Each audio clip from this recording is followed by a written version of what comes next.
And greetings, Earth Explorers. Welcome to X Squared Radio. I'm your host, Brooks Agnew, coming to you live from an undisclosed location east of the Appalachian Mountains. We might go a little past your imagination, but have no fear. You will be safely traveling with us. Tonight I have Doc Skinner coming on with me. I'll give a few minutes here for the chat room to fill up a little bit. See if I can find him here. Give me a second to get set up here. I have a lot of great stuff to talk to you tonight about. There's so much in the news, it's hard to get it all in one night, and it's difficult to cover everything. But I've got some great content for you, and that's the reason that I'm bringing Doc Skinner on tonight, because he's up on all the latest events and going to give you some insight that would be very important to have. So just give me a second here and see if I can add him. One moment. Let's see. I think this is it. So we will add him. Answered. And we should be good to go. Calling him right. Once we get him on, then we'll get his video working, and that way you'll be able to see him, not just his picture.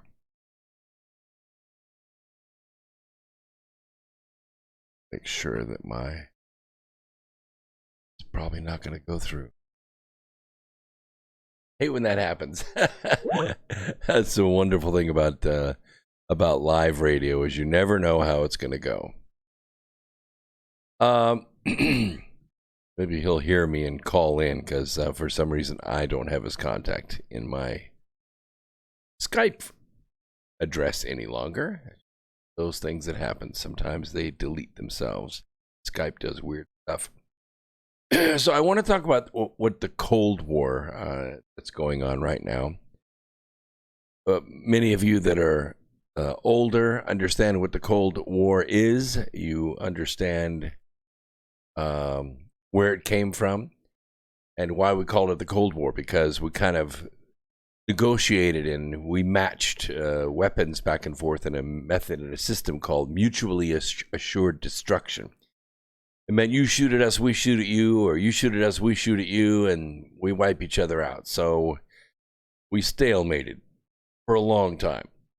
Got close a few times, and it was kind of scary to watch that happen. But now the Cold War seems to be building up again. China appears to be on a war footing. While the COVID-19 outbreak has exposed some grave political miscalculations behind decades of international strategic relations with Beijing, the depths of our problem are only beginning to dawn on us.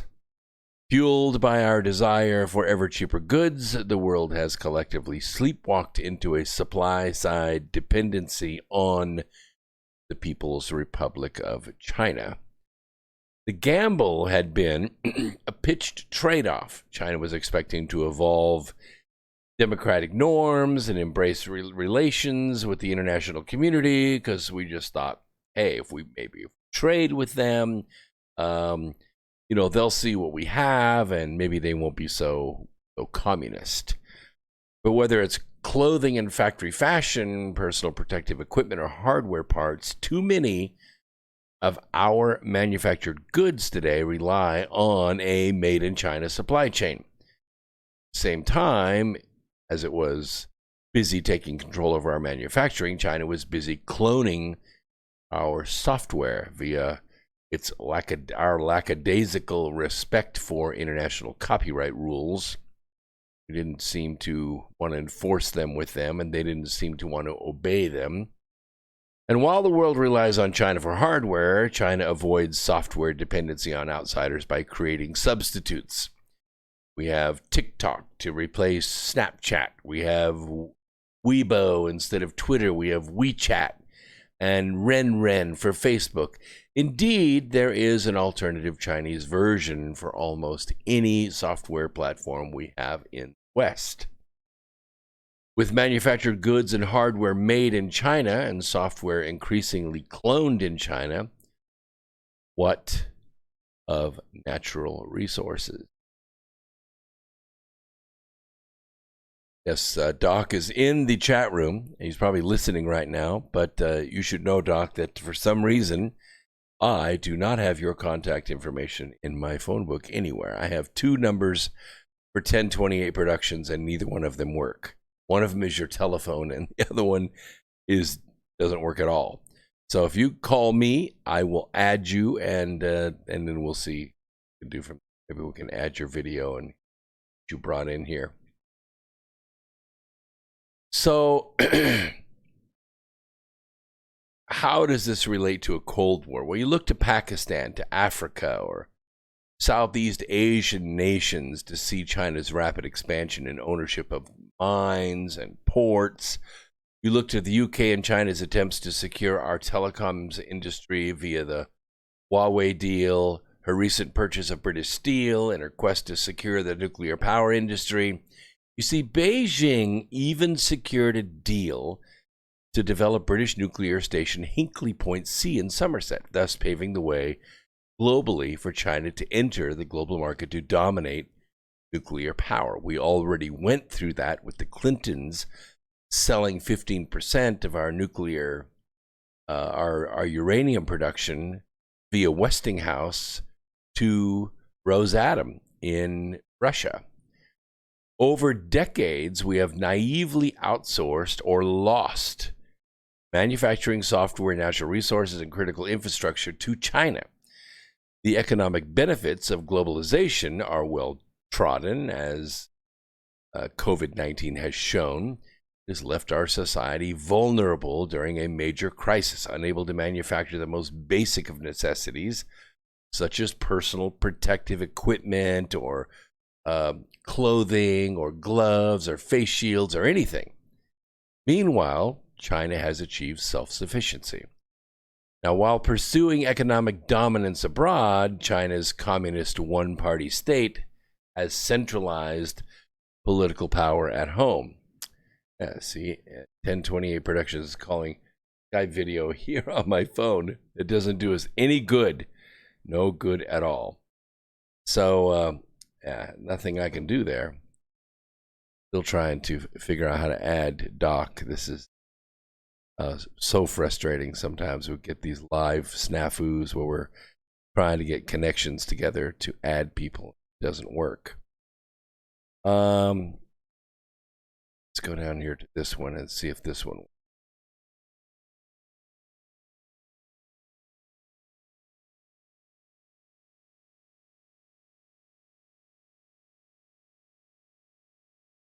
Let's try this.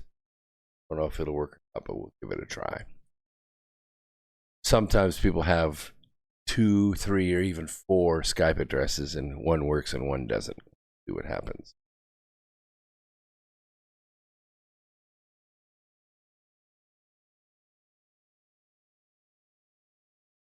Doesn't appear to be working. Okay. Well, considering what we know of colonial history, there's little room for doubt that China is at a pre-colonial stage. States at this stage attempt to centralize domestic power under a strong leader, which is exactly what they have done. And the conclusion is that China is preparing to move from a Cold War to a hot war. People's Republic knows that she cannot beat the U.S. militarily. She knows that type of ground war is almost over. Can't fight that way. Just no way to do it. Instead, by securing global supply chains, maintaining IT independence, and having a cast iron grip over her own population of 1.3 billion people, China can force and focus on building her cyber and biological war capabilities while remaining relatively safeguarded against the same herself. So, what is the solution? Do we take that bait and do we prepare for war too? No, we cannot do that. We must first understand what happened. And we have to grasp how it came that we so willingly handed China the very tools by which to defeat us. My suspicion is that we didn't do it unwittingly, that the leaders of our country actually handed our country to China for money. They did it to make themselves wealthy. They did it to make themselves personally powerful. Yes, it is treason. Absolutely, it is treason. You're aiding and abetting an enemy that has it in their mind to take over the United States. And good to see you out there, Zaid. He says, good to be back. It's been a while, but I'm trying to stay up to date with you and others like Clyde Lewis. He's a good friend of mine out west, and others. So we're trying to keep it up here. We'll do our best. We'll figure out how to get Doc on here before too long. It's one of those technical things. Just don't have 1028 Productions or the right 1028 Productions in my phone book, and that is a problem. So I have 3 of them, but none of them are him. So playing with it. Yeah, I'll try this one here.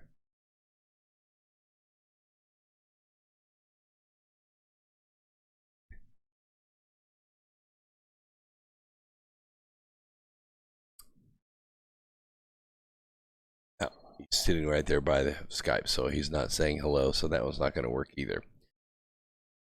You see, for too long, China has had a strategy for dealing with us, while we've had no strategy for dealing with China at all, except for trade. We urgently pivot our strategic relationship, one that entails assuming that China is in a Cold War with us already, and ends our current naivete.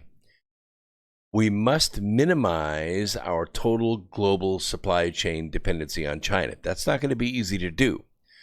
And I'll tell you one main reason why is because all of you like to go to Walmart and buy a $5 shirt. As long as that is there, there's going to be a market for Chinese goods. Very few of you are willing to go to Walmart and look at the label and say, oh, made in Pakistan, made in India, made in, China, and leave the Chinese goods on the shelf. We're just not willing to do that. So, as recent politicization of the WHO, the World Health Organization, highlights, as you see what they were doing covering for China during the latest bioweapon attack with the CCP virus. This plan is no longer serving its purpose. And perhaps more than ever, the UN faces a crisis in moral authority. Yeah, a lot of their money has been cut back. They tried to build an army to do something, and they couldn't do it. They tried to fix things around the globe, and everywhere they went turned into a total political disaster. Everything the UN is about is destroying America. So it is not really in our best interest to keep pouring money into it and to keep hoping that the UN will finally come around. The WHO is the health organization arm of the UN. So they're just going to do what the UN wants them to do. And the tyrant Tedros is proof by his actions over and over and over again that he is willing to sacrifice Americans to accomplish his goals. And he's also sacrificed his own people. So, I mean, just like with nuclear non-proliferation, there has to be newly developed global consequences for negligence in cyber and biohazard safety. We don't really know how to deal with this. I remember asking the question a long time ago, what would happen if during Reagan's presidency, what would happen if China attacked us with a bioweapon? What would happen? Well, I mean, how would Ronald Reagan have responded? Would he respond with a bioweapon of his own? I doubt that very seriously. Would he respond with nuclear weapons? I don't think so. So what would you do? Would you send the army over there? Would you? Oh, that's not working, Doc. Just is not in there. There is no 1028 live in my phone book, so I don't know what to do about it. You're going to have to send me an invite, and I'll have to look for it in the chat. You see, whatever happens in China, it doesn't stay in China. Whereas our Orientalist-based offering of China created this blind spot, only our hubris would allow for us to continue blind like that. We have been outmaneuvered. Okay, they came over here, they offered tons of money to our politicians who gladly took that money, and they ran for governorships, and they ran for Senate seats, and they ran for presidential races, and in some cases they won, and they used the Chinese money to do it. We have one right now who's running, the former governor of Virginia. His name is Terry McAuliffe. He's received millions and millions of dollars from China, which he has used to buy the governor's seat in Virginia, and now he's trying to put together another campaign. What do we do about that? What do we do about China pouring tens of millions of dollars into American political campaigns? And what happens to those politicians when they get elected? They're compromised. They're compromised. China calls up on the phone and says, hey, you wouldn't be sitting in that governor's chair there in Detroit unless we gave you the money to get there. Now, would you? So we need a little favor. We need you to protest this. We need you to lock down this. We need you to block the president on this. And they have to respond. They have to do it.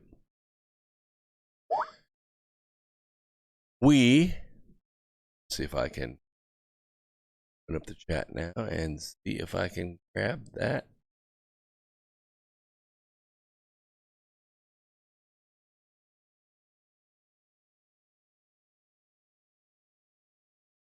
Just not easy to do both things at one time. I so apologize for this. It's just the sucky.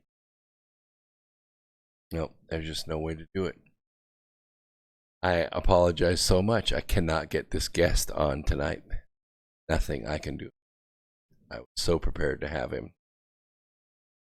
You see, it is indeed brutal to kill 100 or 200 million Americans. This is what the Chinese have stated publicly. But that is the only path that will secure a Chinese victory, a century in which the CCP leads the world. I mean, it sounds crazy to get this kind of documentation from China, but it's true. These are facts. These are things that were actually said by Chinese leadership. I'll continue. It says, we as revolutionary humanitarians do not want deaths, but if history confronts us with a choice between deaths of Chinese and those of Americans, we'd have to pick the latter. As for us, it is more important to safeguard the lives of the Chinese people and the life of our party. Now, the last problem I want to talk about, he goes on to say, is of firmly seizing the preparations for military battle. The Central Committee believes, as long as we resolve the United States problem at one blow, our domestic problems will all be readily solved. Therefore, our military battle preparation appears to aim at Taiwan. But in fact, it is aimed at the United States. Thank you, Paul. Paul says, thanks for being you. I appreciate that very much. Not easy being me. He says, that while this is aimed at the United States and the preparation is far beyond the scope of attacking carriers, satellites, to resolve the issue of America, we must be able to transcend conventions and restrictions. In history, when a country defeated another country or occupied another country, it could not kill all the people in the conquered land. Because back then, you could not kill people effectively with sabers or long spears or even with rifles or machine guns. Therefore, it was impossible to gain a stretch of land without keeping the people on that land. However, he goes on to say, if we conquered America in this fashion, we would not be able to make many people migrate there. Only by using special means to clean up America will we be able to lead the Chinese people there. This is the only choice left for us. This is not a matter of whether we are willing to do it or not. What kind of special means is there available to us to clean up America? Well, conventional weapons such as fighters and cannons and missiles and battleships will not do at all. Neither will highly destructive weapons such as nuclear weapons. We're not as foolish as to want to perish together with America by using nuclear weapons, despite the fact that we have been exclaiming that we will have the Taiwan issue resolved at whatever cost. Only by using non-destructive weapons that can kill many people will we be able to reserve America for ourselves. There has been rapid development of modern biological technology, and new bioweapons have been invented one after the other. Of course, we have not been idle. In the past years, we have seized the opportunity to master weapons of this kind.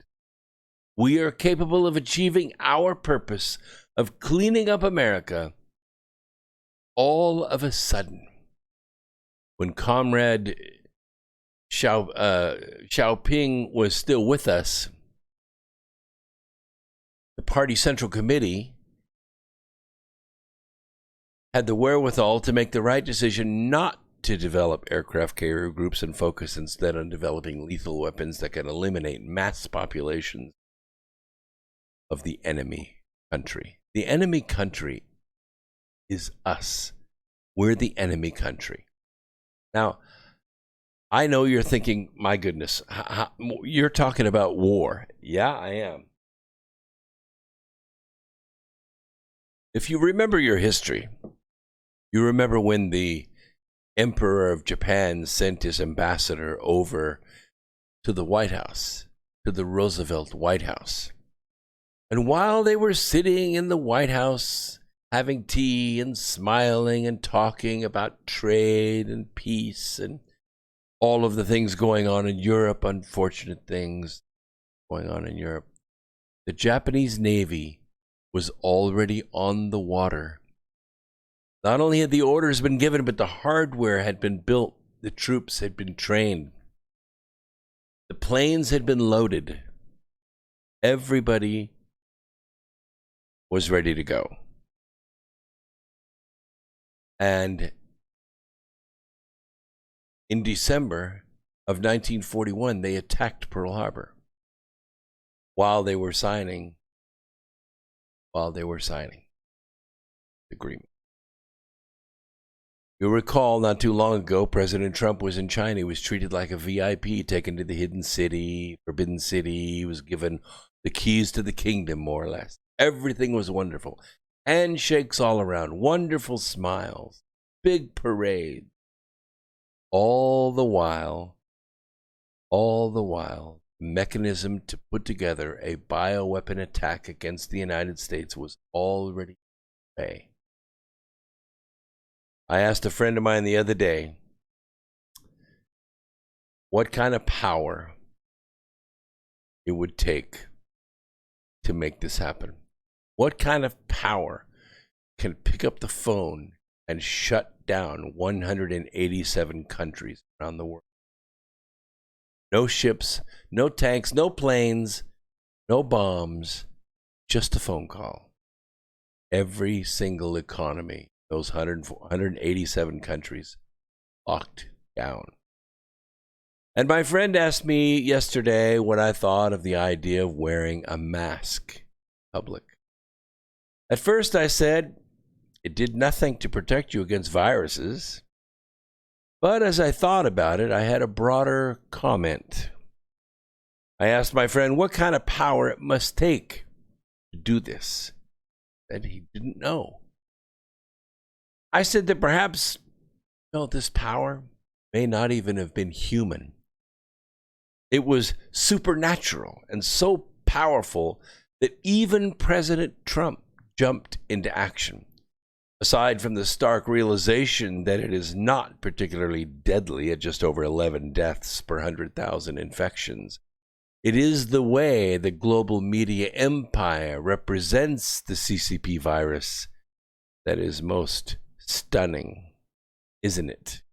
Oh yes, they use the same words over and over and over again in every language. Deadly coronavirus pandemic.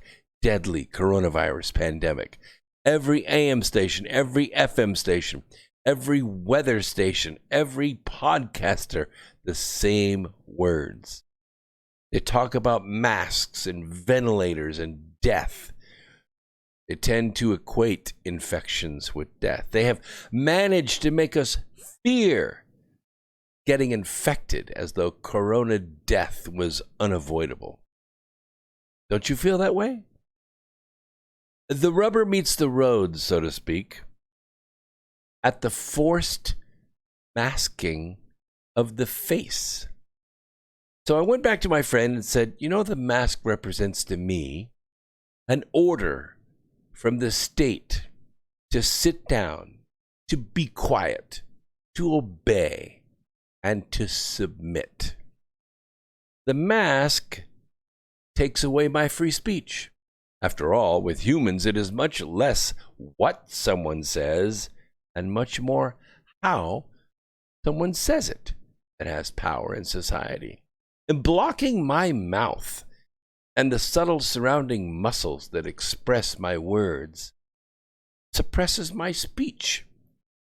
Without the ability to see my smile, you cannot feel my care or my love or my intent. My words come out cold and filtered. We would no more watch someone make a speech while they wore a mask than we would listen to a concert pianist while he faced the audience. Seeing his hands is part of the performance. That's why he or she sits sideways to the audience. We might as well listen to it on the radio. When the truth that the designer pillowcase mask does absolutely nothing to keep the person safe from viruses, it's actually known, the state's orders become totally meaningless, don't they? When we see people in very large groups at the beach or concert or sporting event healthy and happy without dying a few days later, we very quickly see that the whole set of orders from the governors is merely to accomplish one thing. The state wants to stop the Trump rallies. They know that when the people get together and rejoice at the prosperity and bounty brought to America by our Republican leaders, and the Democrat officials cannot keep their jobs, they know when we hear the truth, we will no longer accept their lies. They know when we are unmasked, they lose. So they keep us in solitary confinement by gagging us in public. Like any masochistic cult, they shame you and they beat you if you choose to remove your gag and speak your heart. You know what I say? To hell with the Democrats. I choose freedom. I choose to smile. So President Donald Trump today warned social media companies to stop silencing conservatives on their platforms or face a stiff penalty. Republicans feel that social media platforms totally silence conservative voices, he wrote. We will strongly regulate or close them down before we can ever allow this to happen. The president said that despite attempts by tech companies to stop him from winning in 2016, he still won, but warned that the companies would try it again in 2020. They already warned us that they were going to do it. Google said they were going to do it. Twitter said they were going to do it. And Twitter's acting on it. So here's my prediction. I haven't read this anywhere. I haven't seen this anywhere. I'm just sharing my analysis with you. Because if there's going to be an executive order tomorrow from the president concerning the, let's just call them the masters of the universe, it is going to have to be centered not around the masters of the universe, but around their statement that they intend to meddle in the 2020 election. We're talking about global multi-billion-dollar corporations meddling in the 2020 election. Now, doing so, they're kind of putting themselves into position, they are putting themselves into position of a political action committee. Twitter, Google, by default, YouTube, and some of the others are putting themselves in the position of a political action committee, and they're meddling in the election. We wouldn't permit Russians to meddle in the election, would we? We wouldn't permit Chinese to meddle in the election, would we? We wouldn't permit Mexicans to meddle in the election, would we? So why would we let the masters of the universe meddle in the election? This is the way I think this executive order is going to go.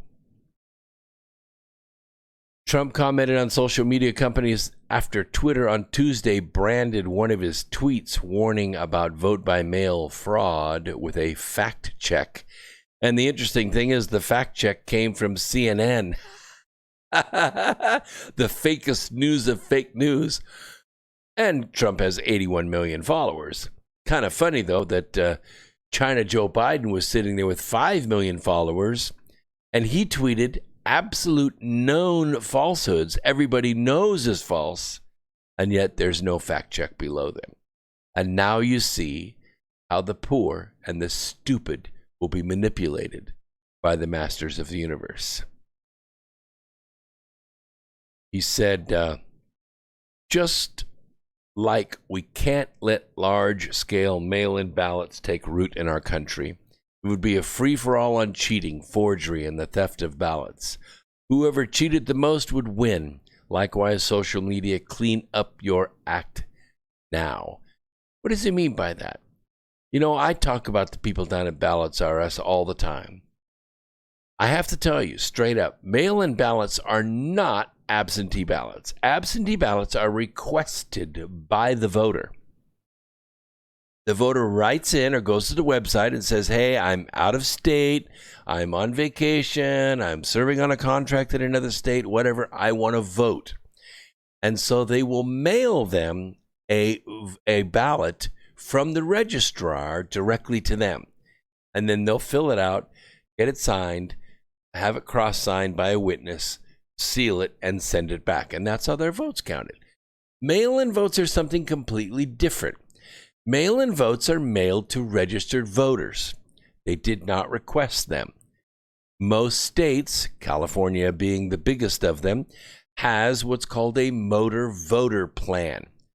And this is where a person who goes to get a driver's license is automatically, at the time of their driver's license, registered to vote, whether they're a citizen or not.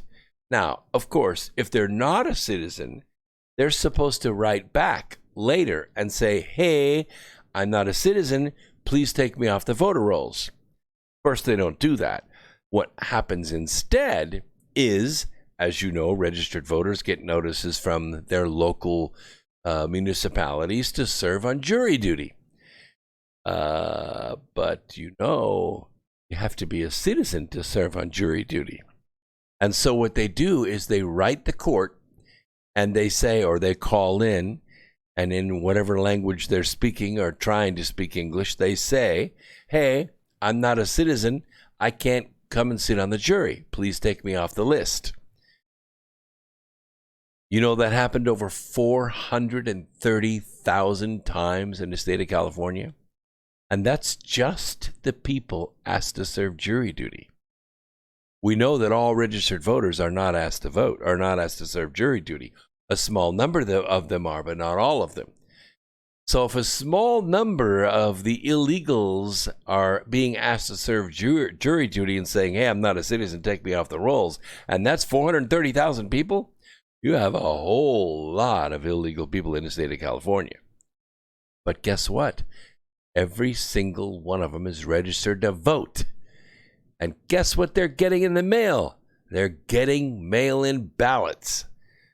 They're getting mail-in ballots. So what's happening to us? How, in such a few short years, have a small handful of socialists gained such enormous sums of money?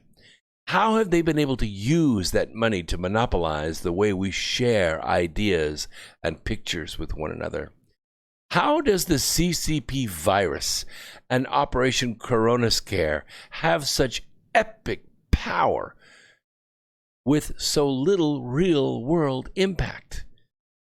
Well, we've gotten a nasty preview, the power of the global syndicate, haven't we? We've experienced empty shelves, food shortages, and limits on what you can buy. We've had our civil liberties removed and covered with a mask.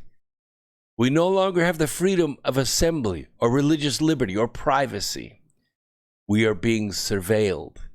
We're being profiled. And now we are in fear of being traced. So we've endured on a temporary basis what, under socialism, we are likely to endure on a permanent basis. Still, without much allergy, socialism has somehow entered the mainstream of political debate. Suddenly, out of nowhere, we have these strange socialist characters. We have Alexandria Ocasio-Cortez. We have Rashida Tlaib. We have Ilhan Omar, Bernie Sanders, and a whole political criminal gang of tyrants that seems magnetically drawn toward the socialist camp. This development is rather dumbfounding, because socialism is arguably the most discredited idea since slavery. We have over 500 million dead to show for it. We have photos so horrible that we can only bear to see them in black and white. Modern versions of it slice organs out of profiled donors while they're still alive to sustain the lives of the elite who feed on the dying middle class like vampires.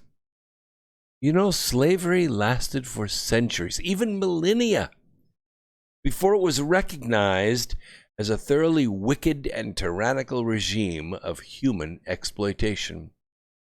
Socialism, which dates back to, 1917, when Lenin founded the world's first socialist state, has had a much shorter shelf life. It, too, collapsed across the world because it was understood by the people who lived under it to be a form of slavery. The connection between socialism and slavery is irrefutable, Earth explorers, and it's soaked in the blood of the masses who tried to escape it after they were duped into voting for it. Friedrich Hayek's critique of socialism is appropriately titled The Road to Serfdom. George Orwell depicted the tyrannical dimension of socialism in his two immortal novels, Animal Farm and 1984. Using both the techniques of fiction and nonfiction, Alexander Solzhenitsyn, in a series of works, The Gulag Archipelago, One Day in the Life of Ivan Desinovich depicted Soviet socialism as a vast network of slave camps stretching from Europe to the farthest reaches of Asia. And you know what? Those camps, they still exist, where millions live in government housing. They eat government rice. They wear government clothing. They work 12 hours a day, 7 days a week for 11 months straight out of every year. And during the 1 month of rest, they commit suicide at enormous rates to escape the hell of oppression and social monitoring. If they are genetically suitable, they're chopped apart for their eyes, their kidneys, and their livers to sustain government leaders suffering from their gluttony and abusive lifestyle.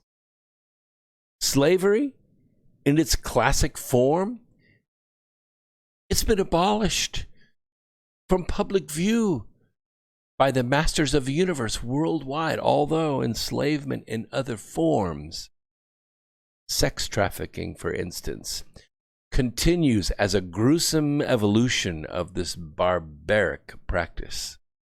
The sale and consumption of children has become more lucrative for the elite than illegal drugs ever thought about being. Even so, slavery by any other name is still slavery. That which we once abhor, we soon tolerate and then embrace. The gender-splattered remnants of its victims cram themselves into voting booths to elevate its power and scope into every school and every child protection service in the country.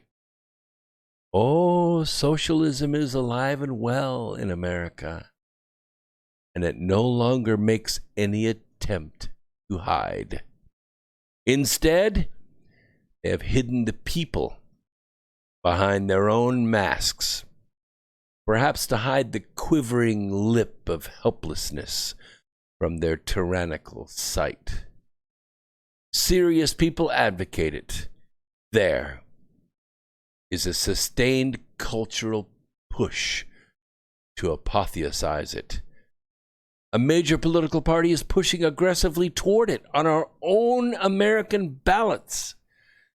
And they're even mailing ballots to tens of millions of people as we speak. And more than 70% of those ballots, they're going to be completed by somebody other than that voter and counted by employees of the socialist state. How is this possible? Well, apparently, socialism means never having to say you're sorry. Socialism has proved to be a living hell pretty much everywhere it has ever been tried. It has been pretty much all over the world by pretty much every demon who could compromise enough bureaucrats to allow it. And let's not forget that within about a century since Marx wrote, and less than half a century since the Bolshevik Revolution, some 60% of the world's people were living under governments that embraced some form of socialism. Josh Moravchik wrote these words about socialism. I'm going to quote. It was the most popular political idea ever invented, arguably the most popular idea of any kind about how life should be lived or society organized. Close quote. You know, the biggest socialist experiment was the Soviet bloc. It was an orbit of countries, including the Soviet Union, Poland, Yugoslavia, Albania, Czechoslovakia, Hungary, Romania, and East Germany. Prior to the Soviet occupation of its eastern region, Germany tried its own distinct version of socialism, National Socialism, or Nazism for short. They tried it for 12 years, from 1933 to 1945. In Asia, Vietnam, Laos, Cambodia, North Korea, and China experimented with socialism. In South America, Cuba, Nicaragua, Bolivia, Venezuela tried it. Most of Africa went socialist in the aftermath of colonialism. Angola, Ghana, Tanzania, Benin, Mali, Mozambique, Zambia, and Zimbabwe. These are just the most recent 25 experiments in socialism.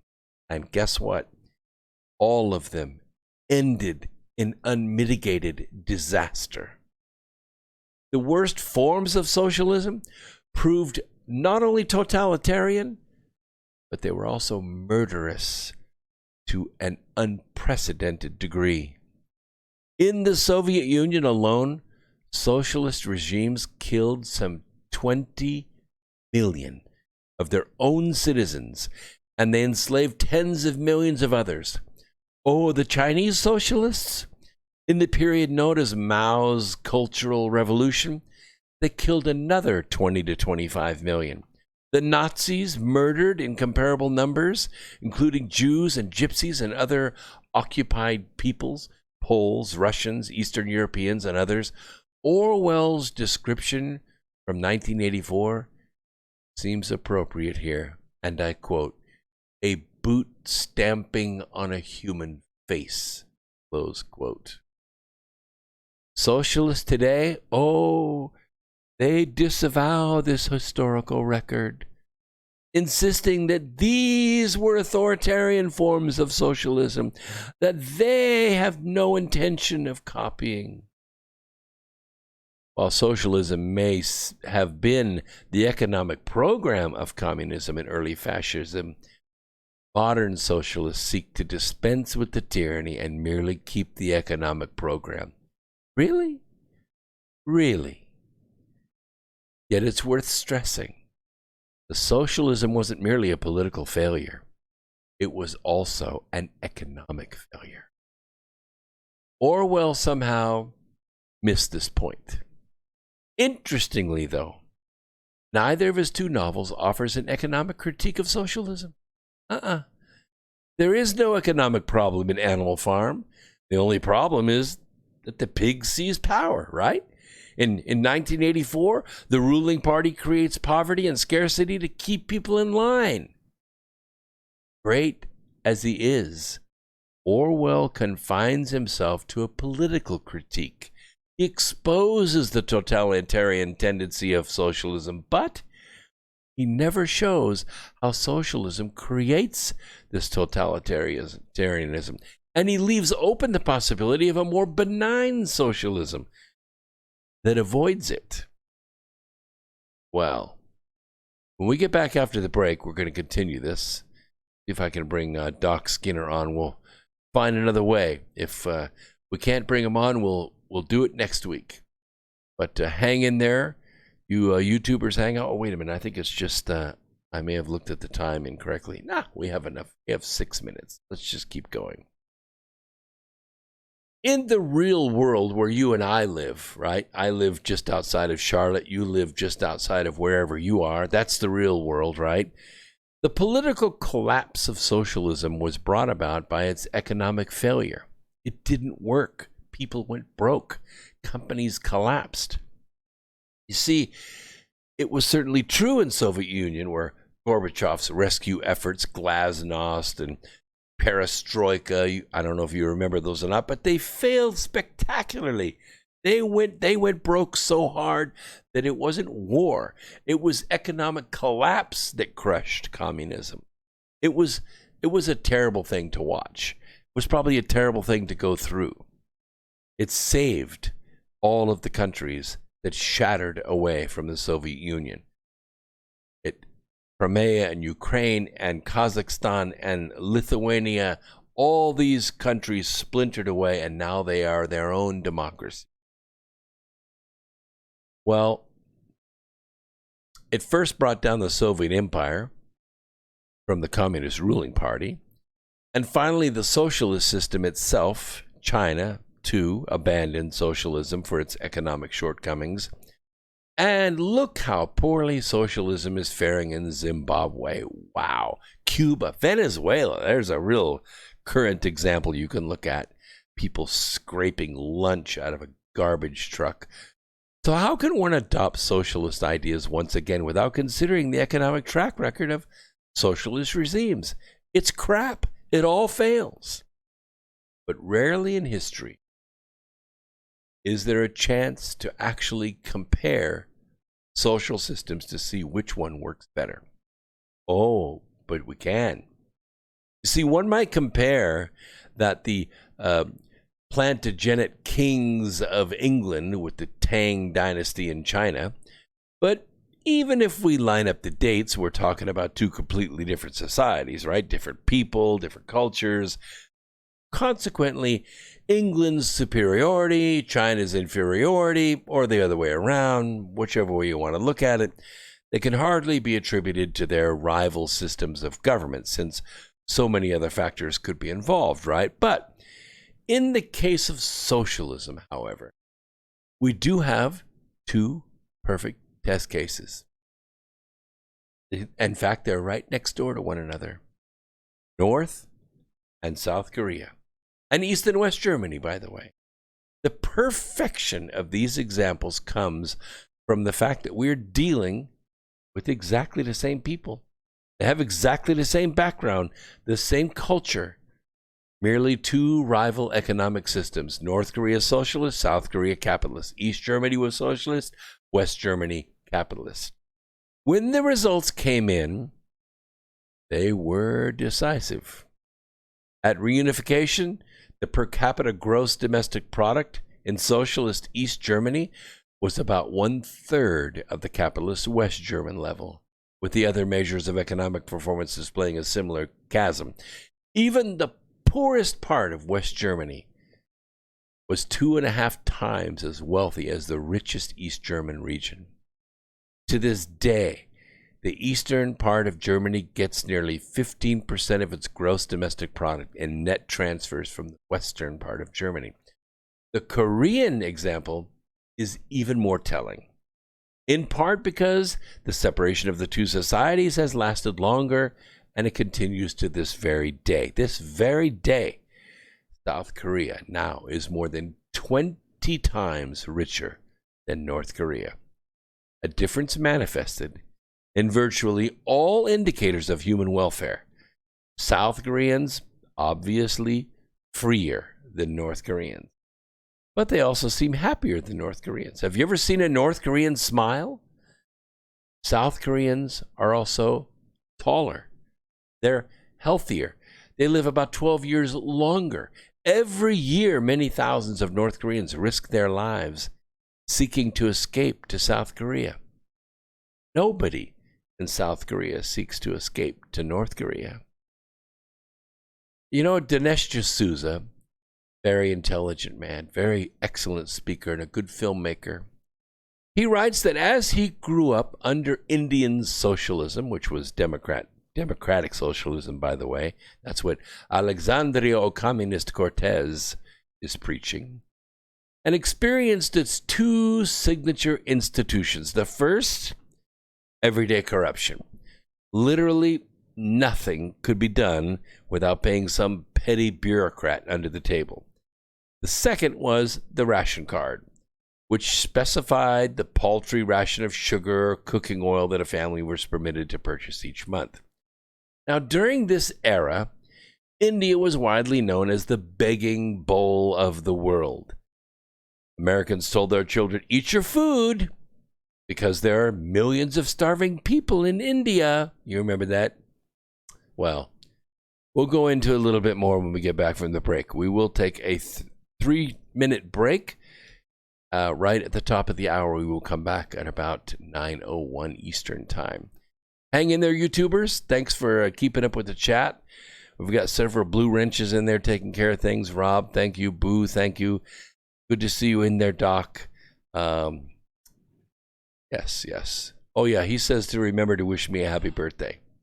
We'll see you right after the break. Don't go away.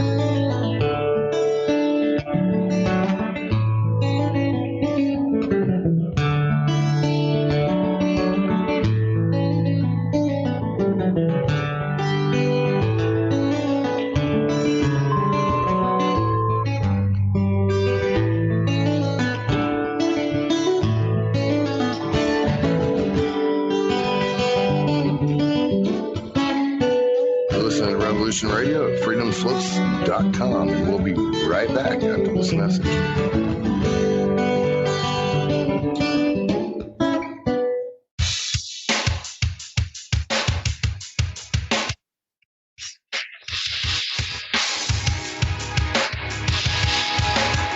Enter into a world unseen on Raven Star's Witching Hour. You will encounter eclectic topics from the realm of spirit brought into our matrix of truth. With your host, the Solaris Blue Raven. Solaris will bring you an array of unique guests covering topics from ghostly spirits to amazing anomalies, covert technology, UFOs, and shadowy Here at Revolution Radio, freedomslips.com, Saturday, 2 a.m. Eastern Time.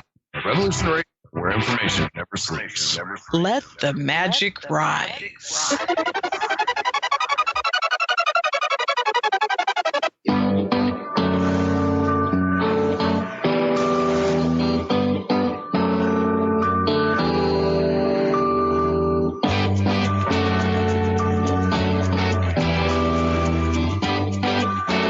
A narco-syndicalist commune.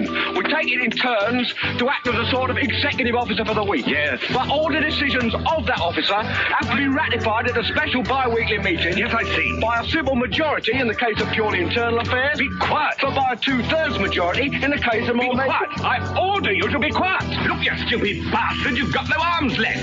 Yes, I have. Look! It's just a flesh wound. I don't believe I've seen such a display of courage, skill, nerve, grace, and stupidity. I'll do you for that. You're what? Come here. What are you going to do, bleed on me? I'm invincible. You're a loony. The Black Knight always triumphs. Roundtable Live, Monday through Friday, 1 a.m. till 4 a.m. Eastern Time. Bring your mind, bring your ideas, bring your voice. King Arthur had nothing on us here at Revolution Radio, freedomslips.com. This is the People's War. We fight it with hope and make defend the right. Warning! Warning! We gotta stop them! They're gonna kill us all! See how the trouble you've started? Be they the government, be they industry, be they organized labor, be they anyone, or human beings. Time when the operation of the machine becomes so odious, makes you so sick at heart that you can't take part. You can't even passively take part. And you've got to put your bodies upon the gears and upon the wheels, upon the levers, upon all the apparatus, and you've got to make it stop. And you've got to indicate to the people who run it that unless you're free, the machine will be prevented. Revolution Radio at freedomslips.com. Number one, listener support radio station, throwing ourselves upon the gears of the machine. Revolution Radio, information never sleeps. You fall down the thunder, well now you've got it. Right, you tell them I'm coming, and hell's coming with me, you hear? Hell's coming with me! Revolution Radio.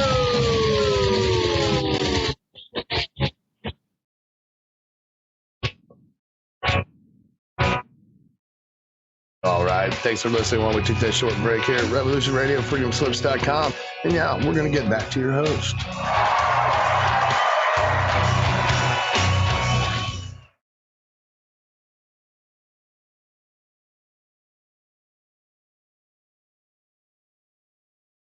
Oh, I think we're back. Okay, we just want to make sure. Saw the end. I didn't hear any music. I just knew that it ended. All right. Let's finish what we're talking about here, because, you know, he goes on to say, during this era,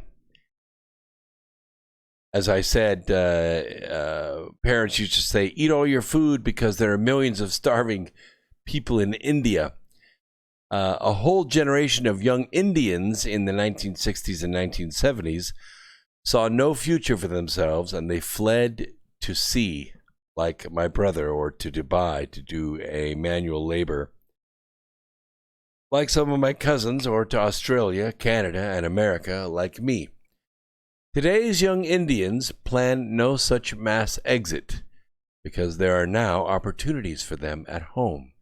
Now I can go back to India and see Indian families who used to endure the sweltering summer and heat and go to the sea to wash their clothes, now enjoy the full benefits of modern technology, including air conditioning and washing machines.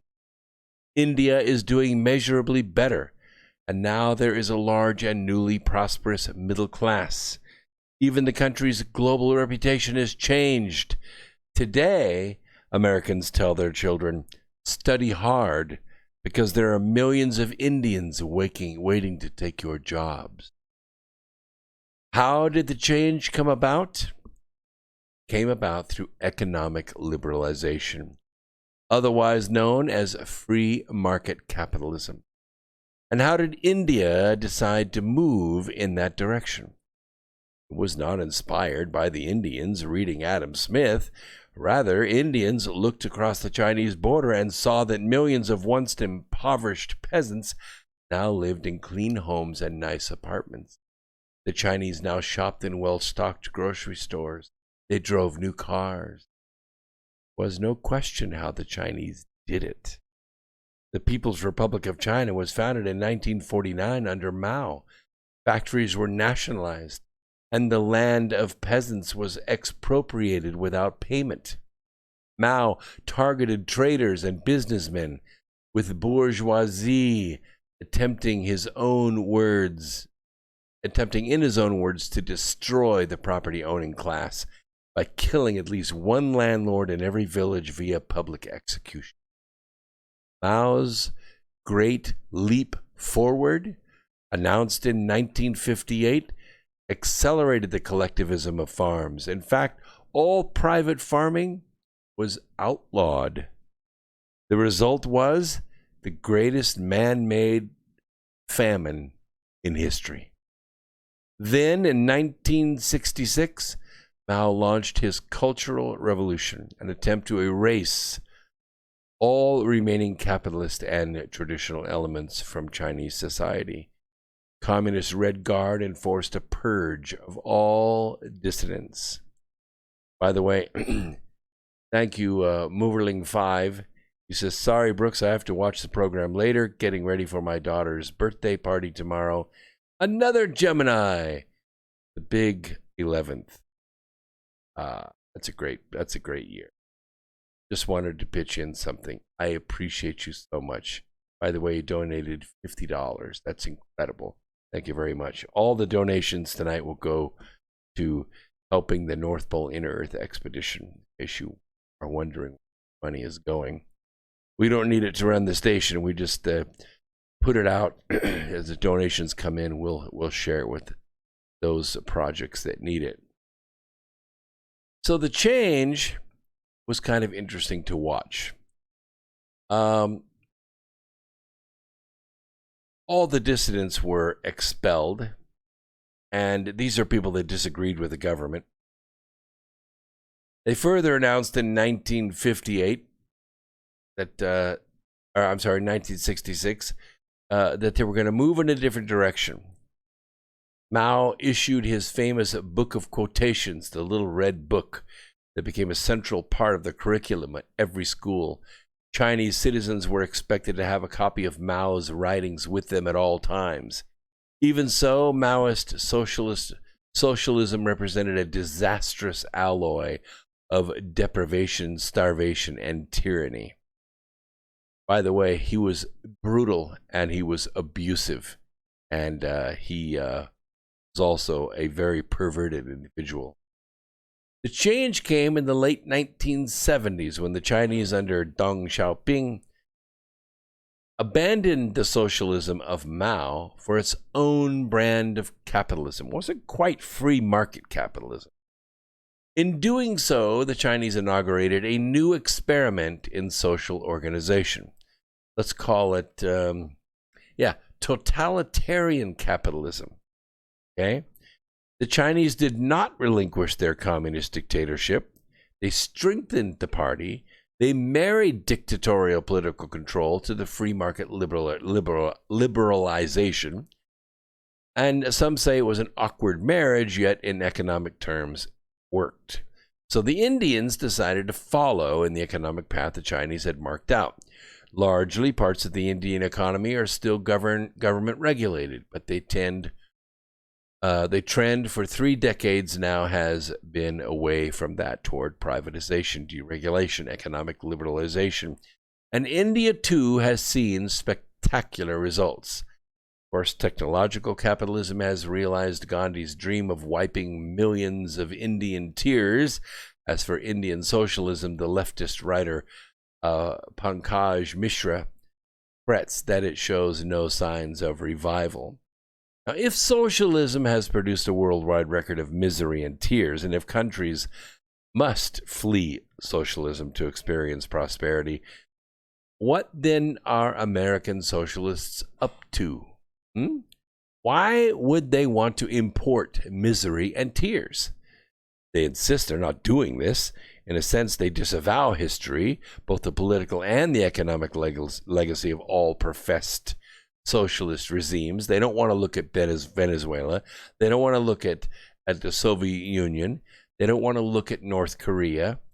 They insist that everyone else just did it wrong. They emphasize that at least some of those depressing examples, maybe all of them, were not real socialism. How coherent is this idea of real socialism? I mean, they say it with a smile on their face. They say it like they really want it. Like they can have their designer clothes and eat them too. If an economic idea fails once or twice or 3 times or 10 times, one can still insist it was a great idea, that it was just merely implemented poorly. I mean, what if I try it? But if an idea fails 25 times all over the world, in all cultures, everywhere it has been tried, without even one counterexample of a socialist regime that worked well, it strains wisdom to insist that there is still some undiscovered form of socialism, heretofore unattempted, will finally prove its viability.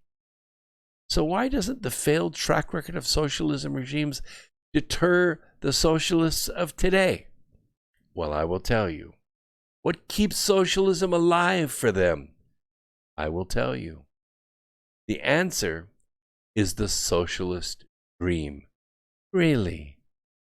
Do you dream of standing in line for 4 hours or 4 days with a raging fever to see a nurse practitioner?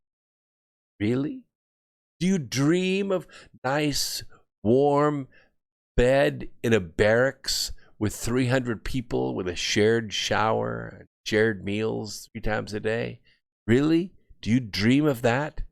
Do you dream of sitting in a classroom and learning state lessons over and over again so you could take a state exam and be ranked with state intellect and state accomplishments so that you could take a state job?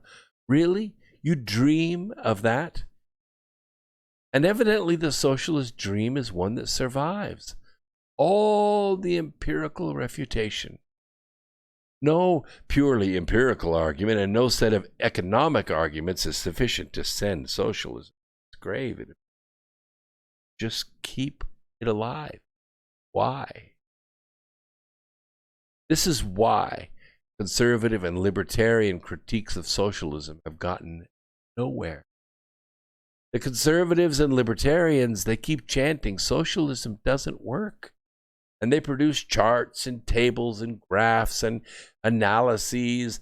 But the socialists, they just glance over the charts and the tables, and then they clamor for more socialism. They don't care about the data, because no amount of data can refute a dream. You see, the socialist mantra is, we don't care if it hasn't worked. We will figure out a way to make it work. The critics are focused on yesterday, while the socialists are all about tomorrow. Yeah. So it is with socialists. They're on a grand quest, and they refuse to look back. They insist that they are the champions of a moral ideal. The only way to refute them is to refute their moral ideal, to expose their dream as a nightmare, to capsize their utopia. Normally, people try to defeat utopia by showing it is a fantasy. But this is not adequate. Can't do that.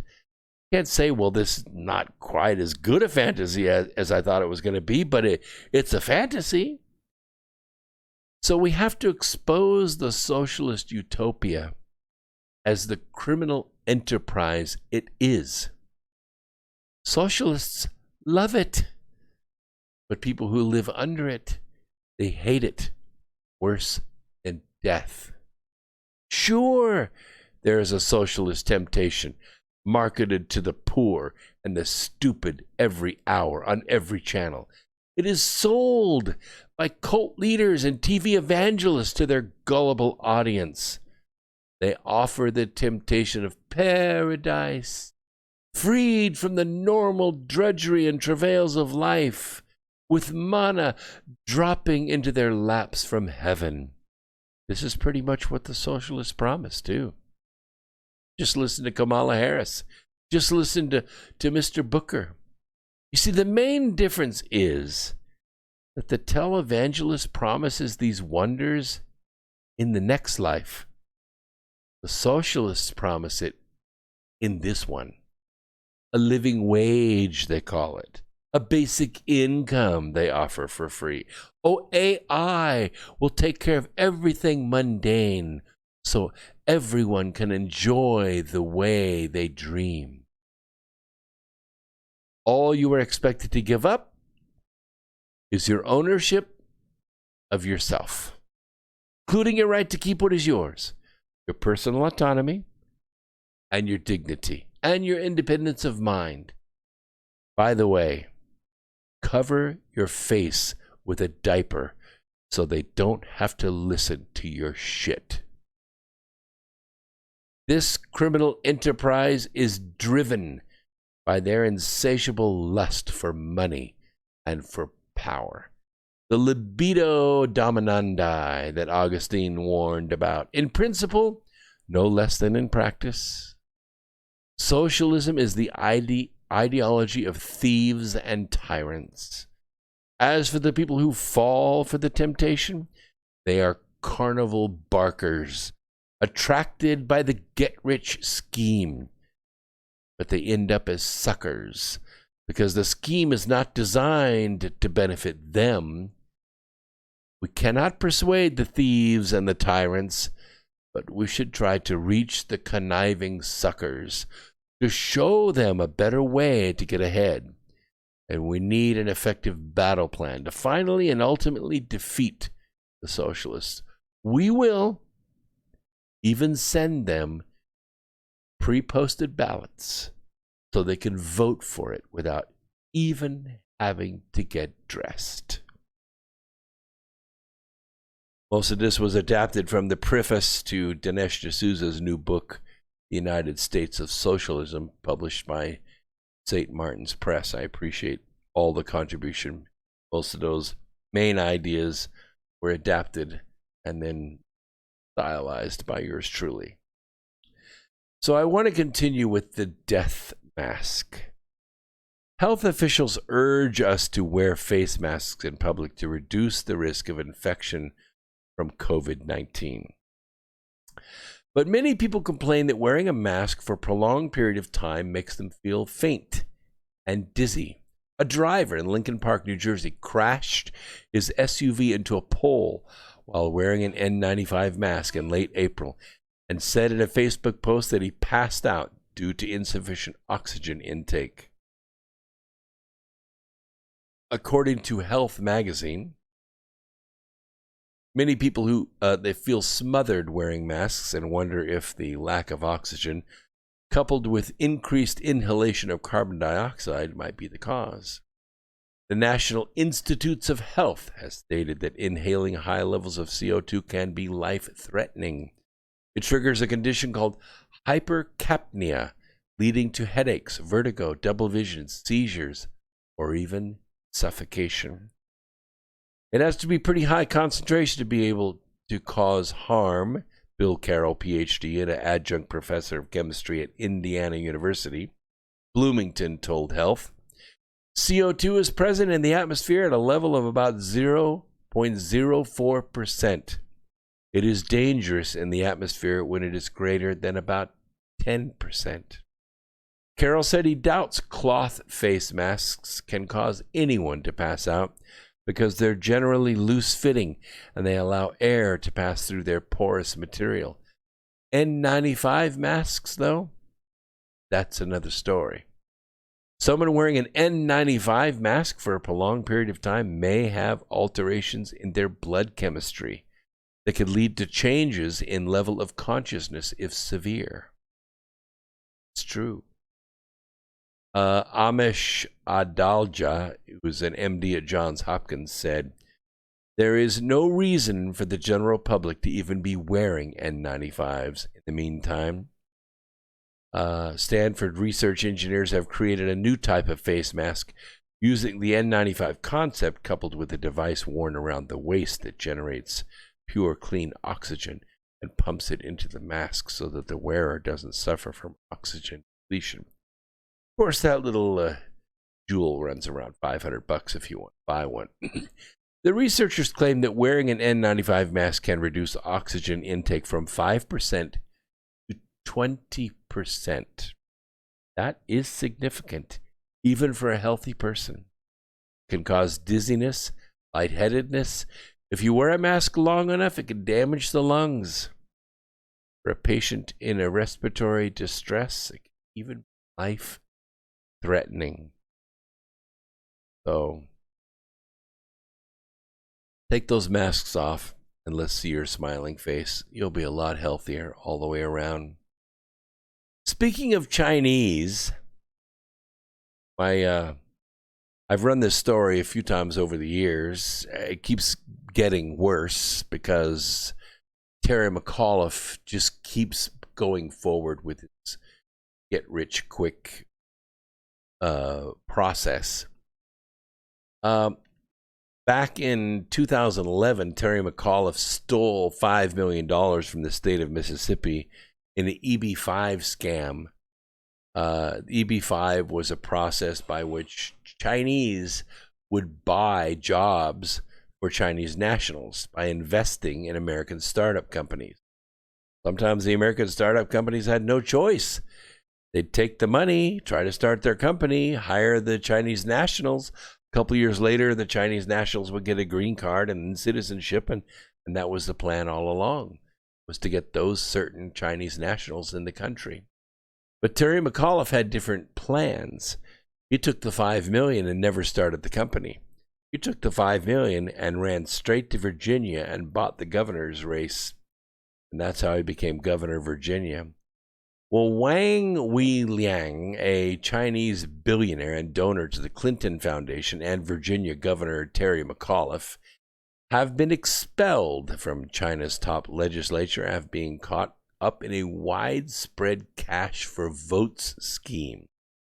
Yeah, these billionaires, you gotta give them credit. They try to use that money. On Tuesday, which was yesterday, China's national legislation expelled 45 of its nearly 2,900 members, all from the northeastern province of Liaoning, in a huge vote-buying scandal. The move was part of an investigation into corruption and a much larger national anti-corruption campaign launched by President Xi Jinping. Wang, who made his fortune in construction and running a strategic port near the North Korean border, has also been a big donor to New York University, Harvard University, and the Center for Strategic and International Studies in Washington.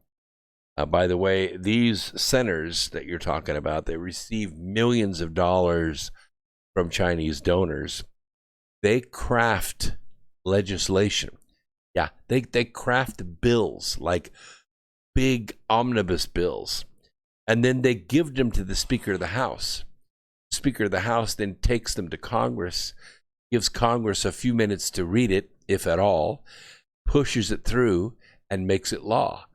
So these Chinese funded centers, these strategic centers, are the ones that are actually crafting the legislation that is using up all of your tax money.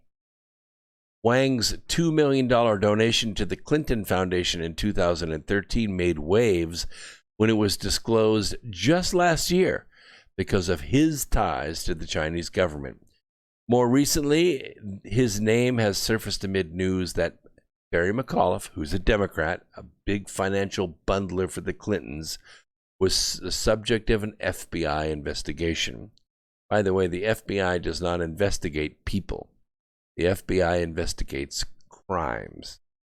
Terry McAuliffe expressed confidence in May that Wang, who gave a combined $120,000 to his 2013 gubernatorial campaign and 2014 inauguration, was a legitimate donor. Yeah. A spokesman for Wang said his ouster was the result of a political purge carried out on behalf of Xi. They get rid of people who are not part of his team, he said. The others ousted had only lobbied decision makers with meals and token gifts. He wined and dined them and gave them a gift. It's not like he gave them cash. Friday of last week, McAuliffe's attorney, James Cooper, said the governor knows nothing about Mr. Wang and his legal situation in China. Blah, blah. So much corruption. Wang's company also helped build the new Chinese embassy in Washington, assembling and overseeing a team of artisans who would be loyal to both the Chinese government and the principles of feng shui. There's a lot of security involved. Also artistically knowledgeable about the Chinese want. There's a lot of feng shui. That's what it is, feng shui, that goes into this. Evidently depictions of the Four Seasons, certain colors are not allowed, blah, blah, blah. Wang's $2 million pledge to the Clinton Foundation drew attention because of the connections to the Chinese government, and the corruption goes on and on and on. Let's see here. Oh, investigators are assessing whether Terry McAuliffe ran afoul of Foreign Agents Registration Act, an obscure statute that regulates U.S. citizens lobbying of the U.S. government on behalf of foreign governments. They also are examining financial transactions dating back to when he was chairman of the Democrat National Committee, trying to determine if the DNC benefits were legally linked to Democrat donors. Yeah, they were. They're also focused on foreign contributors, including Wang and someone from Saudi Arabia. No kidding.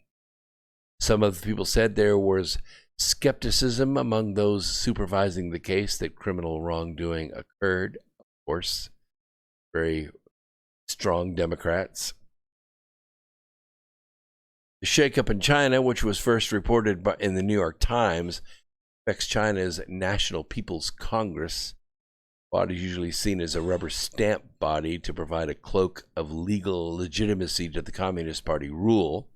Its members meet just once a year for around 2 weeks to receive reports from government ministries and the provinces and to approve policies, blah, blah, blah, and all that stuff, just a bunch of whining and dining. In China last week, the state prosecutor in China announced it was investigating the former vice head of the provincial legislature, Zhang Yuzhao, for taking bribes and other illegal acts relating to elections. The province's former Communist Party chief Wang Min was taken into custody in August and expelled from the party on suspicion of taking bribes. Wow, I hope he still has both his kidneys. It would get pretty rough out there. See, the elites are all mixed up in this. The excuse that this bioweapon wasn't a bioweapon at all, that somehow it escaped, oh, it was all accidental and we didn't really know and we didn't think it was human-to-human transmission. Nobody's buying that anymore. They've listened to this program. They've listened to other programs, RDoc, Red Pill, you name it. They're all saying the same thing, and rightly so. This virus was engineered. Whether it was released on purpose or whether it was released accidentally doesn't matter. What matters is the way the Chinese CCP government reacted to it. I think the people at Epoch Times have it dead on the money. They said this is really common in China. It's not a new thing. Politics reigns over everything, and it all is run by CCP. He said the scandal had not caused any real outrage in China because it was not a surprise. Everyone knows about this corruption. They expect it. The excuse for the wave model will be that they need to control and slow the spread of the infection over time, to avoid overwhelming our medical infrastructure.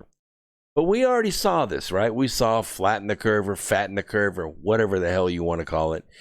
It makes very little sense. Okay? Perhaps within the first month or two, maybe. But now it's been months, and we see that our healthcare system could handle it easily. We see that the real death rate is not 2 or 3 or 4%. It's 11 people out of 100,000 infections, and it's probably really less than that if properly treated. What we know right now is that the virus is at least 3 times more deadly than the average annual flu. In some areas, like New York, like Italy, but not elsewhere, not in California, not in North Carolina, not in Texas. There's no logic to the wave model unless there's an agenda behind it. Then the wave model makes sense because the agenda is to destroy the American economy. If the goal is to continue infecting the population until everyone has developed an immunity or a vaccine is offered, then why not simply just remove the lockdown permanently and let's get it over with? We know it can handle it. I mean, it should be good news that 2,000 people a day are being infected, because that means in a couple of weeks, 2,000 people a day are going to be immune. And that's the way it should go, right? This would result in far less deaths in the long run compared to economic collapse, right? If the goal is so-called herd immunity, as fast as this thing spreads, then we can achieve that mark much faster through viral transmission than waiting years for a vaccine that may or may not work. We know very, very well, 100% of the time, people that have had this virus and recovered from it, they are immune. They can never get it again, ever, as long as they live. Because their immune system kicked in, they built the antibodies the right way, and their bodies are now tuned to that coronavirus. And there's going to be more studies on a vaccine. I'll cover that later. But what I really want to talk to you about tonight is, while the coronavirus is something that should be taken seriously, I mean, to a point, you don't want to just not take care of yourself. Take the vitamin C, take the zinc, take all the normal over-the-counter precautions. The wave model is not an acceptable solution to the problem. We're not going to flatten the curve to save the hospitals. The hospitals are going broke because they don't have enough to do. And while many conservatives are looking to Trump to obstruct the lockdowns in the future, I don't think you should hold your breath. I think the governors are going to assert their power. And Trump's cabinet is overflowing with globalists and banking elites anyway. They're not going to agree with him. And I would not put much hope in intervention from the White House, because you still have Dr. Fauci there and Dr. Birx there, and they're going to keep pushing it back the other way. But don't be fooled by this reopening, because it's not real. It's not meant to last. It's a steam valve to calm public outrage, to give people a trip to the beach, to the baseball game, to the concert, maybe to church. to condition us to maybe periodic tyranny, okay? You're not going to get tyranny all the time. We'll just do it a couple months a year. First your parents, and then you, and then your kids. You see, the elites believe that we will eventually acclimate to lockdowns. As long as we have a reopening here and there, now and then, to look forward to a couple of months down the road. They believe that our tendency to rebel will be suppressed by false hopes, that the next reopening, it will be a permanent reopening. But do you really think that social distancing is going to go away? Oh, we'll let you reopen as long as you're safe. We'll let people go to the baseball game as long as you wear masks. We'll let you go to the restaurant as long as you sit every other table. We'll let you go to church as long as you sit in your car.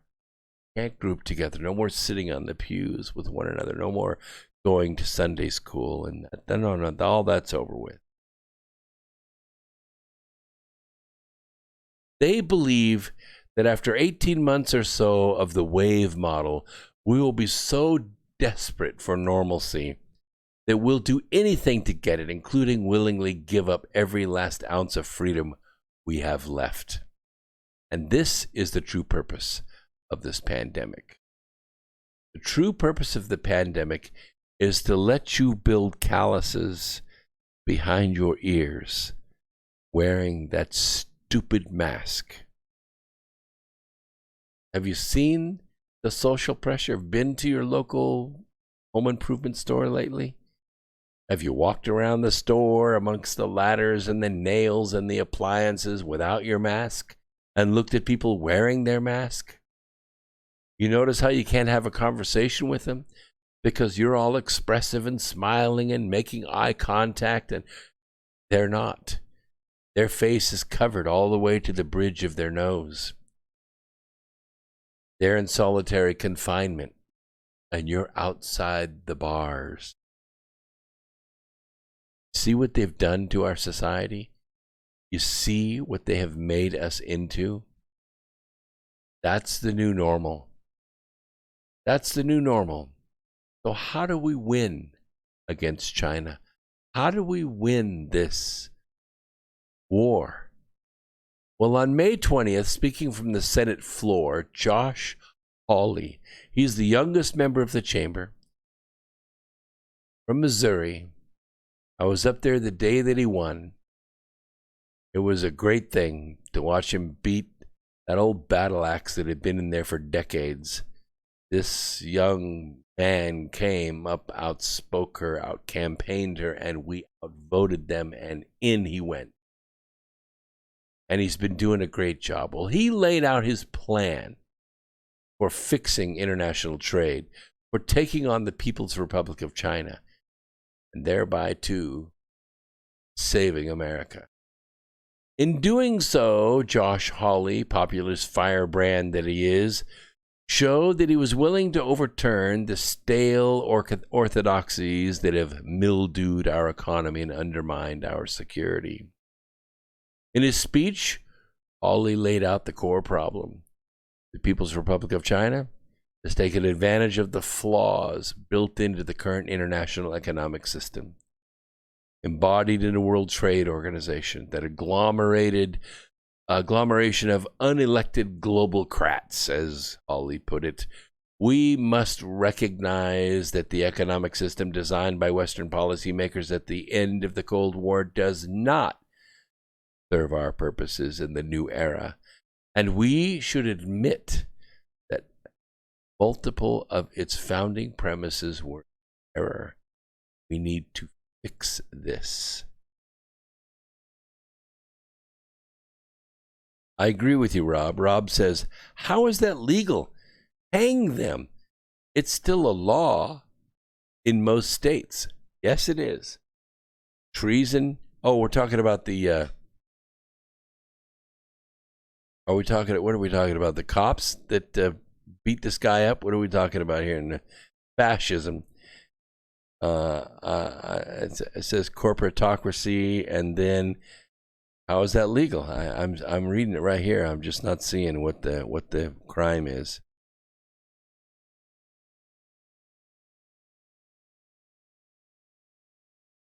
I'm all the way down as far as I can go. It's not there. All right. Well, I'm not exactly sure what they're talking about in the chat room, but we have gotten away from hanging people in our society.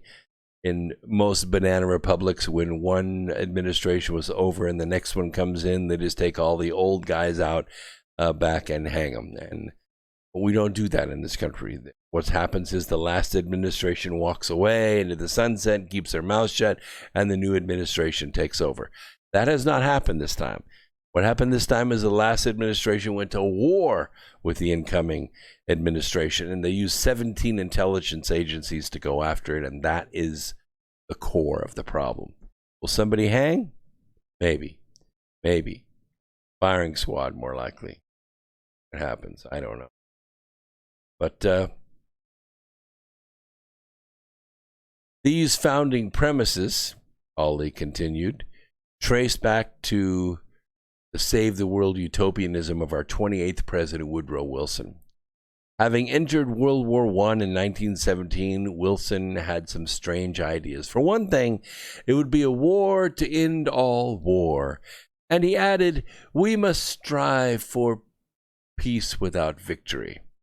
Really, peace without victory. Yes, such concepts might seem a bit, unrealistic. Like the musings of an ivory tower professor. In fact, Wilson had been a professor, and subsequently, in fact, he held presidency of Princeton University before winning the White House. So maybe now we can see the origins of his vaulting but vacuous phrase-making. Indeed, without a doubt, Wilson was a great talker. He wove webs of words and theories that have bewitched many politicians since, inspiring them to be wannabe Wilsonians. For instance, there was George W. Bush, who said he heard a calling from beyond the stars, summoning America to wars of choice, aimed at ending tyranny in our world. Well, we know how that one worked out, don't we? Josh said, during the past 2 decades, as we fought war after war in the Middle East, the Chinese government systematically built its military on the backs of our middle class. That is exactly right. While we were liberating Fallujah for the 3rd or 4th time, the Chinese were hollowing out our economy. I helped. I put some of that equipment on ships myself and shipped it to China. My friends crushed the cars in their junkyards, put them on trains, and shipped them to China. They cashed out. China was paying big money for everything. And we stripped everything to the concrete. And every single day I drive to work, I drive to South Carolina every single day. I pass millions and millions of square feet of empty factory floor. It's been that way for decades. Been that way since at least 2011, 2012. Of course, Bush wasn't our only warlike president in the past 2 decades. We also had Bill Clinton and Barack Obama. Oh my gosh, the drones, unbelievable. Most of whom they launched foreign interventions as well, even as they were welcoming Chinese products and influence into the U.S. Indeed, as an aside, one wonders what butt-wipes Vice President China Joe Biden thinks of all this. Has he learned the lesson of Iraq and other quagmires? Has he rethought trade with China? Those are certainly good questions to be answered during the remainder of the 2020 campaign season, but I have a feeling, after seeing Biden over the weekend with that black mask on and those dark sunglasses, nobody's going to be asking him any questions. Because you know how it's going to go. Well, Mr. Biden, your conversations with the Ukrainians about the $1 billion, it doesn't sit too well with everyone. Can you explain, what it is you meant by that and how you plan on handling yourself in the future? Well, certainly I can answer that. You see, we hold these truths to be self-evident, and what was the question again? And that's going to be the end of that debate. There won't be an answer because Biden can't get the answer out of his neck. Somebody's going to walk up on that stage and say, come on, Joe, let's go home. And that campaign's going to be over. And that's if the DNC even lets him go to the campaign. You remember, I made the prediction last year. Joe Biden's not going to be the candidate. Oh, it looks like that now. But that's only as long as they can keep that mask strapped around his face. As soon as he opens his mouth, it's over. It's going to a brokered convention. Nobody's going to win 50% of that vote. Nobody's going to win 50% of the delegates in the DNC. And when it goes to Milwaukee, oh, the stripper glitter's going to fall from the ceiling like nothing you ever saw. And for days, they're going to harangue back and forth and back and forth. Alexandria Communist Cortez will be taking selfies on the floor for $50. Bloomberg will be handing out $100 bills right and left. And then, just as the lights begin to become overwhelming, Hillary will show up with a broom and she will sweep a path right through the middle of the crowd, cleaning away the stripper glitter enough so she can get on stage and ask, what the hell are you doing? You people are acting like a bunch of socialists. You need to come back to the center with me, and let's go beat Donald Trump. And if you believe Hillary Clinton's in the center, you have a big problem. So, back to Josh Hawley.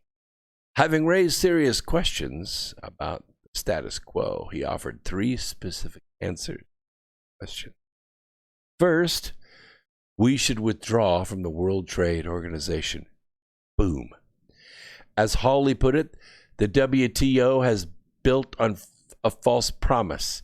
The idea that the nations of the world would converge around a fair and non-manipulated trading system, as the Missourian put it. They wanted a single liberal market to support a single liberal international order that would bring peace in our time. Yet, in all the decades of the WTO's existence, the countries of the world haven't come together even once on anything, except perhaps to snooker Uncle Sucker, Uncle Sam. As we might pause to note Josh Hawley's slyly ironic use of the words peace in our time, that's an allusion to the catastrophic, mistaken statement of British Prime Minister Neville Chamberlain back in 1938. Chamberlain made a wrong-headed deal with good old Adolf Hitler, in which he said would bring peace in our time. Oh, he was wrong. Yes, Hawley's saying, the stakes today are potentially just that high. We can't stay in an organization that has not been kind to us. The WTO's dispute resolution process has systematically disfavored the United States. It has systematically favored China over and over again. And add the World Health Organization to that. Add the CDC to that. Add the International Monetary Fund to that. Add the World Bank to that. Second, Hawley says that having left the WTO, the U.S. should negotiate new trade deals, one country at a time, on a more reciprocal and bilateral basis. That is, the U.S. should make a trade deal with, say, the United Kingdom. and then on to another with Ireland, and then on to the next potential trading partner, China, Japan, Korea, Vietnam, Malaysia, Singapore, on and on. As Holly explained, we must replace an empire of lawyers with a confederation of truly mutual trade. Indeed, Holly argues that a new focus on a win-win trade deal, as freely determined by the two countries actually involved in the deal, not some bureaucrat, as opposed to supranational or national WTO-crats, deals that would offer a new opportunity for the U.S. to put together better alliances based on mutually beneficial economic and strategic relationships for iron, for steel, for copper, for wire, for technology, for circuits, for food, for furniture. We benefit if countries that share our opposition to Chinese imperialism, countries like India and Japan and Vietnam and Australia and Taiwan, Taiwan, a real country, are economically independent of China and standing shoulder to shoulder with us. So we should actively pursue new networks of mutual trade with key Asian and European partners, like the Economic Prosperity Network recently mentioned by Secretary Pompeo. That's exactly what we should do. Now, you know, and I know, that as the globalist syndicate is backed into a corner, they become very dangerous. And we're entering, in fact, we have entered the most dangerous period in the history of the United States. The economy was built up huge, and then it was locked down. Oh, most of the people are still here. Most of the workers, most of the companies, most of the money, most of the stock value, it's still there. It's just dying to get back to work. You know and I know, we have never seen anything like 2 million people a month going back to work, but that's about to happen. From now to Christmas, that is about to happen. And you know what that's going to do to the Chinese economy, because that money, it ain't going to Beijing. It might go to Laos. It might go to Singapore. It might go to Brazil. It might go to Colombia. It might even go to Russia. But it's not going to China. And China is the military arm of the globalist syndicate. And that's where this Cold War begins to heat up. So it's notable that Holly has become a strong champion of Taiwan, which stands out only as a bulwark against the People's Republic of China, but also as proof that the Chinese people, if given choice, they will choose freedom. Taiwan, Hong Kong, and there are other places too. 1.3 billion Chinese want to be Chinese.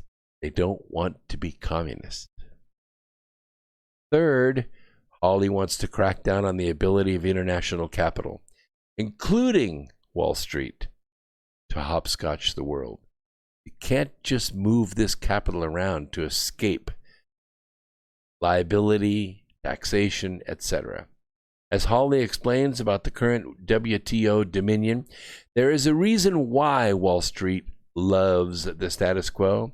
There is a reason why they will object to leaving the WTO and resist major reforms to our major economic system. That's because they are on a gravy train of foreign capital that flows, and it keeps their checkbooks fat. They make money on the currency exchange. Indeed, underneath all the complexity of international finance, there's a simple enough bottom line. Wall Street and global capital as a whole, they profit from international arbitrage.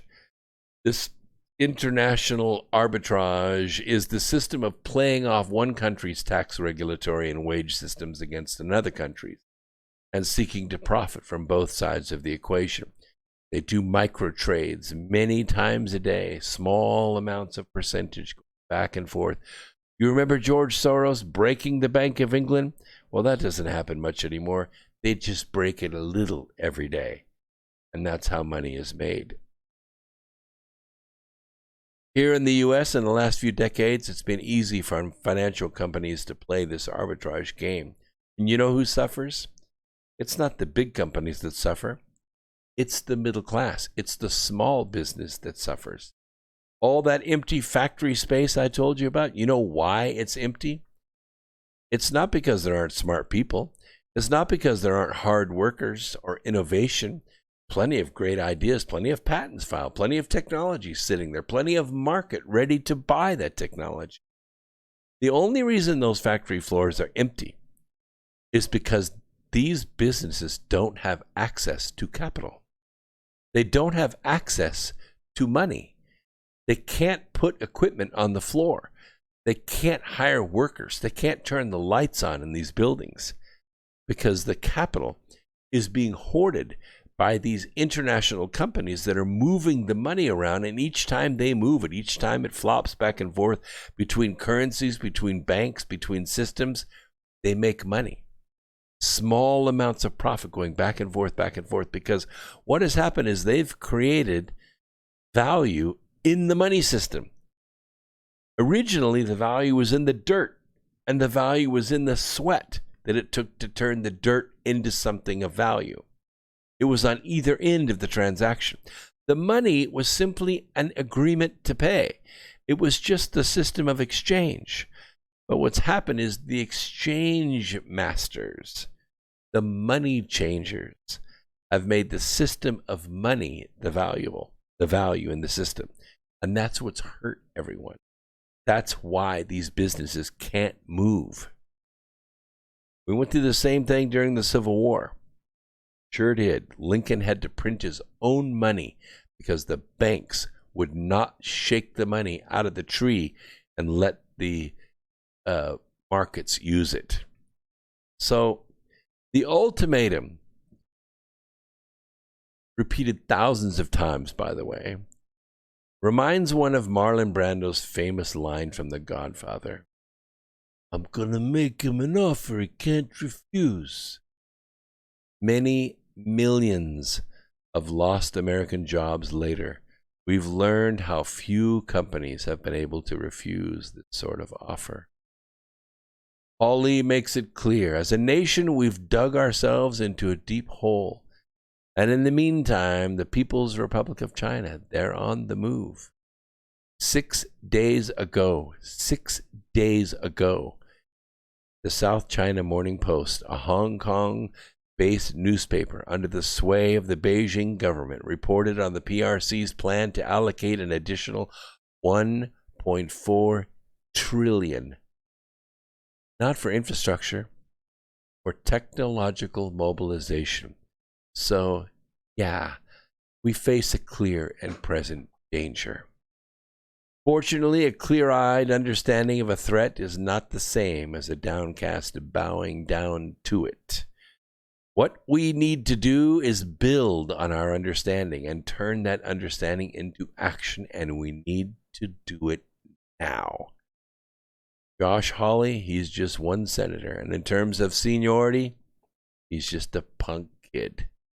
And yet he thinks with a wise historical sweep that could and should change the policy course of America. As he said, we can build a future that looks beyond pandemic to prosperity. A prosperity shared by all Americans, from our rural towns to the urban core. We can build a future that looks past a failed consensus to meet our national security needs in this new century. Yes, if we can build that future for ourselves, reuniting the nation around a renewed appreciation of the common good as well as a newfound apprehension of the common threat, then maybe we have a fighting chance. And if America can pull together an alliance of other like-minded nations, all fearful of the great red dragon, then we all have a strong prospect of success, because darn few people anywhere wish to live in tyranny. And the Chinese Communist Party is tyranny. It is tyranny. We'll see you next week right here on X Squared Radio.